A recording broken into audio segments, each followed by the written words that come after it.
Rekaman CCTV memperlihatkan seorang perempuan mengambil beberapa helai daster di sebuah toko pakaian di kawasan 16 Ilir, Palembang, lalu menyimpannya ke dalam kantong plastik hitam yang dibawanya. Aksi itu akhirnya terhenti setelah penjaga toko yang sejak lama mengintai, karena pelaku diduga sudah 5 kali beraksi memergokinya saat hendak mengambil barang incarannya. Pelaku tak dapat mengelak dan menangis ketika polisi tiba di lokasi. Ia sempat menolak diamankan dan menyangkal perbuatannya, hingga petugas toko menunjukkan rekaman CCTV yang merekam aksinya. Perempuan tersebut diketahui bernama Desi Ariana, 45 tahun, warga Seberang Ulus 1. Di hadapan pemilik toko dan polisi, pelaku mengaku menjual barang curian untuk memenuhi kebutuhan sehari-hari 4 anaknya. Ngambil barang, dijingon anak gua aku.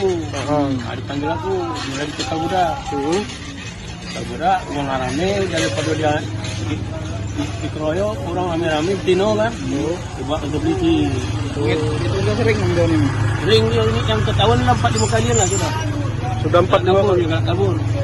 Tadi ditangkap lagi maling lagi. Lagi nak ngembe, dia belum ketahuan dia berlari. Cekal di sini. Benar.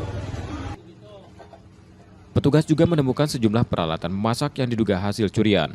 Pelaku kemudian dibawa ke Polsek Ilir Timur 1 Palembang untuk diproses lebih lanjut. Reski Oktora, Muklas Diferensial, Kompas TV, Palembang, Sumatera Selatan.